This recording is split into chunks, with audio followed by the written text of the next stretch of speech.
그러면 어떠하냐? 우리는 나으냐? 결코 아니라.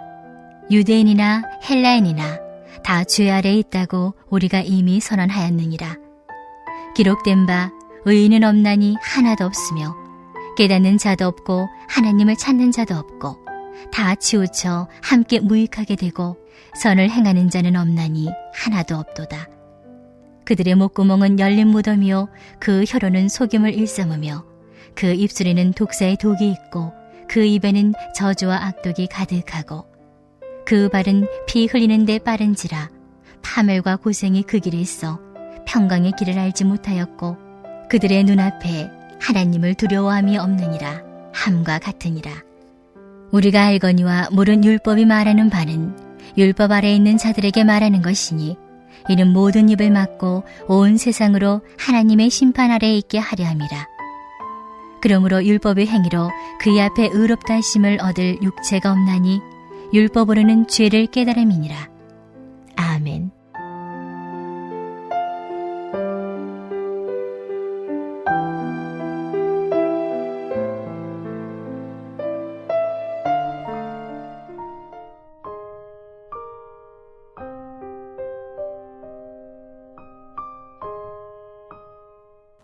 우리가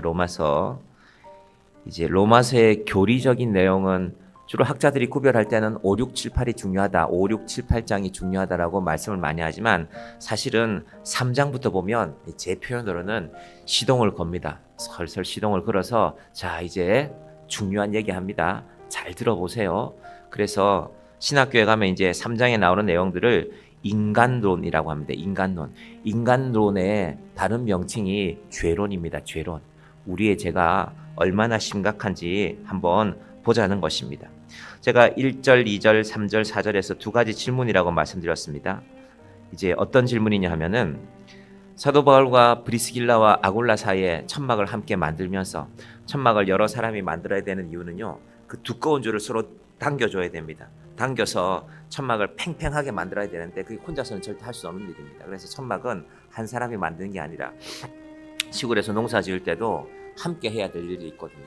천막도 그런 일입니다. 함께 일하면서 궁금한 걸 자꾸 묻는 것입니다. 아니 그러면 바울 선생님, 아니 우리 유대인은 우리가 받은 할례는 아무런 소용이 없습니까? 여러분 이런 질문을 하려면요 평소 때 하나님 대해서 늘 생각하고 있어야 됩니다. 우리의 삶이 예배당 안에서 말씀 들을 때는 그래 천국에 대해서 생각하고 하나님에 대해서 생각하다가 저 문밖만 나가면 까맣게 잃어버릴 때가 있어요. 오늘 빨리 나가야지, 가서 일해야지, 이래서 돈 많이 벌어와야지. 그게 아니라 사도 바울과 아볼로와 그리스길라는 함께 일하고 있었지만 그 생각 속에 그럼 우리의 구원은 어떻게 되는 겁니까? 유대인은 어떻게 되는 겁니까? 라는 생각이 항상 함께했습니다. 그랬더니 바울이 대답했죠. 범사에 많으니 우선은 그들이 하나님의 말씀을 맡았습니다. 이때 말씀은 구약의 말씀인데 여러분 하나님의 말씀을 맡았다는 것은 대단히 중요한 일입니다. 우리도 마찬가지입니다. 우리도 하나님의 말씀을 맡았습니다.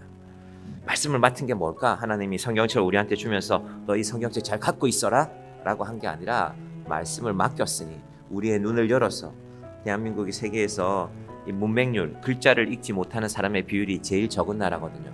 인구가 1000만 이상 되는 나라 중에 우리 글을 읽지 못하는 사람은 대한민국에 이제 거의 존재하지 않습니다. 이제 예전에 연세 드신 분들, 이제 학교 교육을 받지 못하신 분들 일부를 빼면은 거의 대부분의 사람이 글을 읽는 나라인데 말씀을 맡았다라는 것은 말씀을 읽고 이 말씀이 맞는 것인가? 이 말씀대로 살면 무슨 일이 일어나는 것인가? 그것이 우리에게 주어진 책임이라는 것입니다. 자, 그랬더니 아굴로가 다시 한번 질문했죠. 3절에 보시면 어떤 자들이 믿지 아니하였으면 어찌하리요? 그 믿지 아니함이 하나님의 미쁘심을 피하겠느냐? 우리 그런 얘기 들어보시죠. 아니 그러면 우리나라에 좋은 사람 많았는데 이순신 장군 같은 사람도 있었는데 나라를 위해서 목숨을 바쳤는데 그러면 그런 분은 구원받지 못한 거 아니냐? 우리가 그냥 아무 생각 없이 들어보면 그렇지 그건 좀 이상해.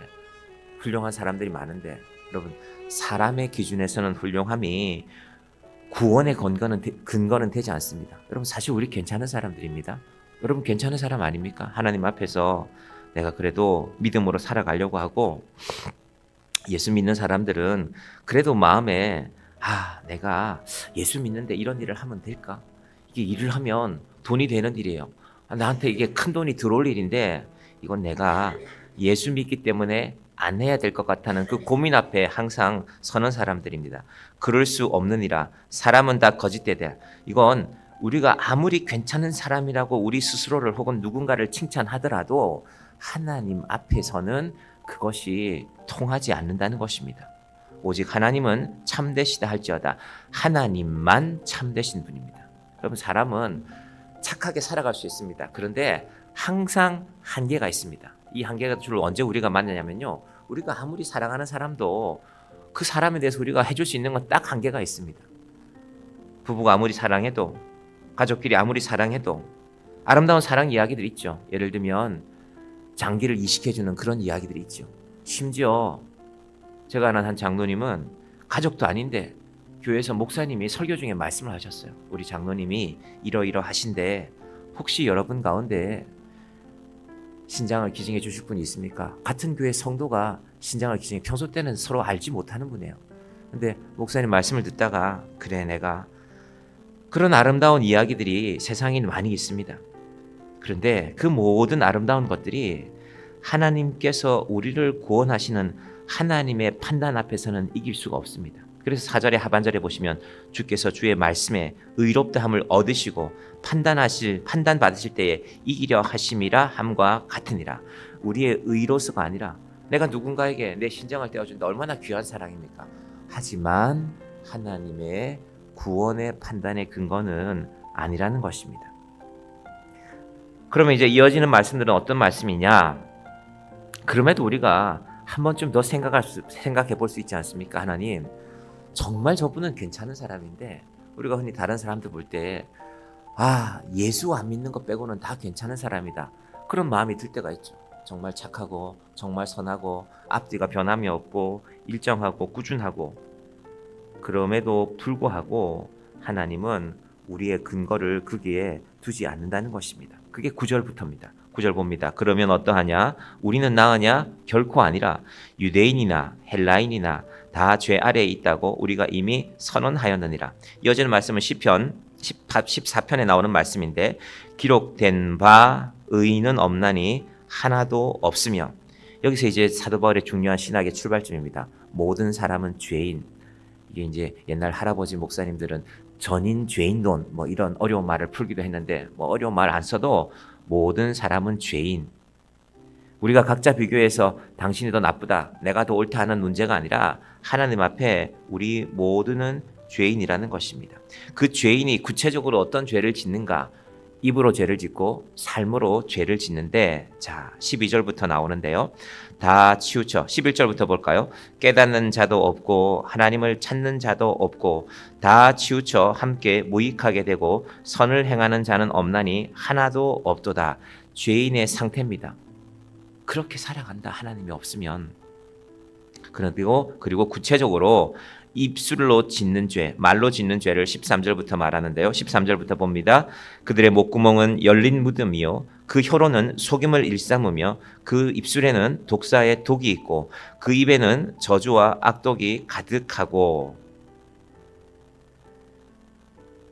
제가 가끔 교회에 필요한 물건을 사러 이렇게 가게를 갈 때가 있습니다. 주로 철물점에 갈 일이 요즘 많은데, 철물점에 가면 뭐 제가 사는 물건이 그렇게 비싼 게 아니잖아요. 뭐 때로는 자그마한 나사를 구하러 갈 때도 있고, 뭐 그게 받으면 1,000원, 2,000원 받겠죠. 그런데 불편할 때가 있어요. 이분이 다 그런 건 아니지만 작은 거 사러 오면 귀찮아 하는구나. 그럼 사람 마음이 참 불편하죠. 제가 어느 날 그걸 생각해 봤습니다. 하나님은 날마다 우리를 보는데 얼마나 불편하실까. 장사하는 사람 입장에서는 날씨도 추운데 문 열고 들어왔으면 좀 그래도 10,000원, 20,000원으로 좀 사가면 좋은데 뭐 제 상황이 그렇지 못하면 어떡합니까? 그래서 제가 할 수 있으면 뭔가 살만한 걸 생각할 때까지 좀 기다려요. 그래서 그래도 10,000원짜리라도 하나 팔아주고 와야지, 필요한 게 있으면. 근데 여러분, 사람의 생각은 그 정도 수준이지만요, 하나님은 우리를 다 아시잖아요.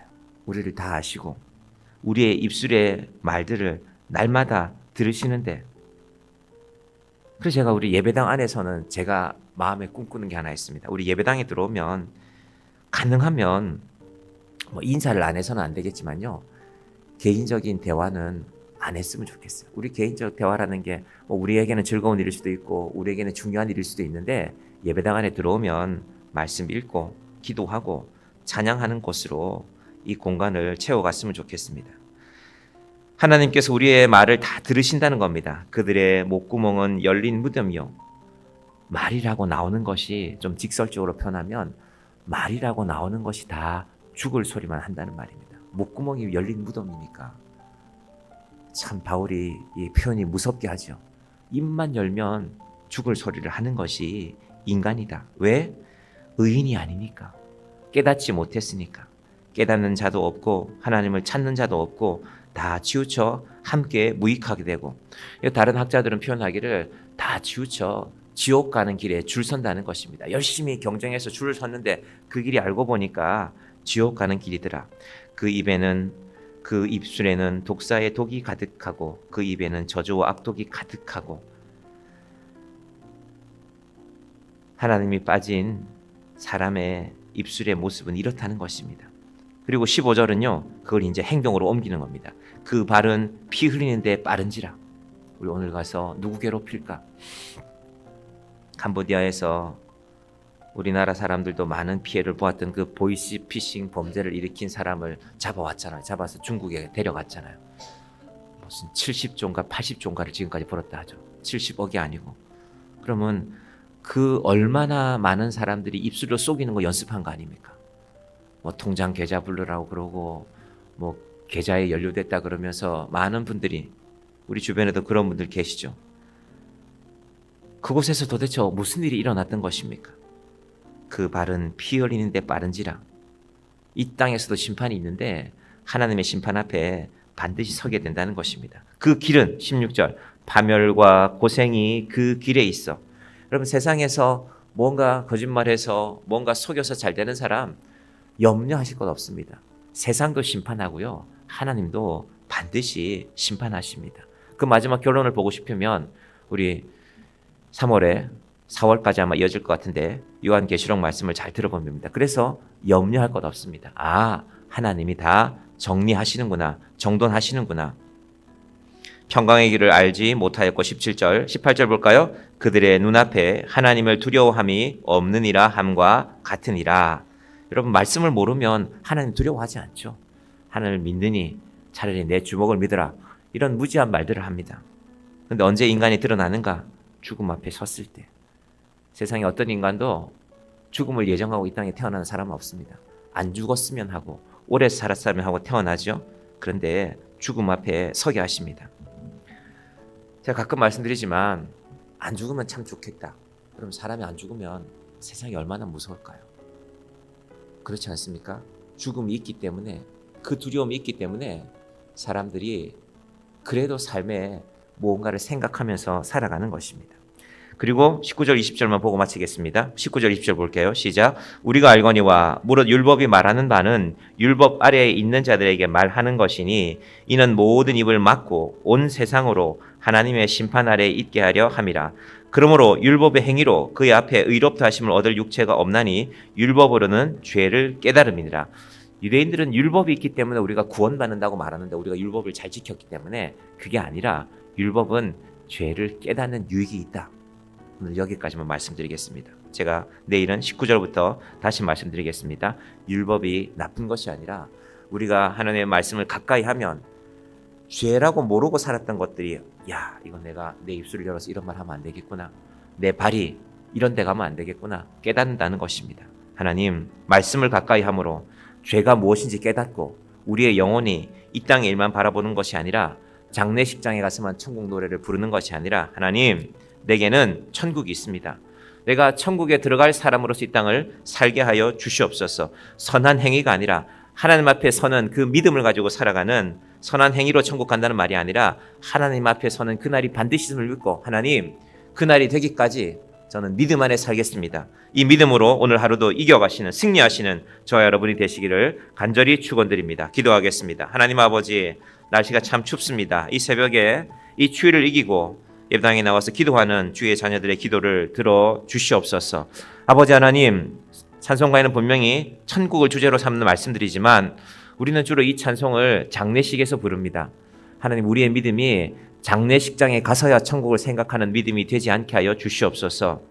좋은 꽃들을 보면, 아름다운 화초를 보면, 좋은 꽃의 향기를 맡으면 하나님이 나를 위해 예비하신 나라에는 더 좋은 꽃이 있을 거야. 더 아름다운 꽃이 있을 거야. 그 하나님을 날마다 기대하며 살아가게 하여 주시고, 정한 음악 소리를 들을 때, 아름다운 음악 소리를 들을 때 하나님, 우리가 세상의 음악에 취하여 살지 말게 하여 주시고, 하나님의 찬양을 들으며 하나님께서 천사들과 함께 우리를 위하여 준비하신 그 찬양을 듣는 그날을 기대하며 살아가는 주의 자녀들 되게 하여 주시옵소서. 이것과 저것 멀지 않다고 오늘 찬양의 2절 가사가 고백하고 있습니다. 가까이 있습니다. 우리는 멀리 있는 것 같지만 하나님은 우리 가까이 계시고 우리의 삶과 죽음의 모든 주권은 하나님께 있습니다. 오늘 이 하루도 하나님 앞에서 하나님을 인정하며 하나님 앞에 서게 되는 그날이 반드시 있을 줄 믿습니다. 하나님, 그날을 준비하며 살아가겠습니다. 이 추위를 하나님 잘 이겨낼 만한 육신의 힘도 주시고, 우리의 마음이 연약해져 있습니까? 아버지 하나님, 우리의 마음도 강건케 하여 주시옵소서. 예수님의 이름으로 기도드립니다. 아멘.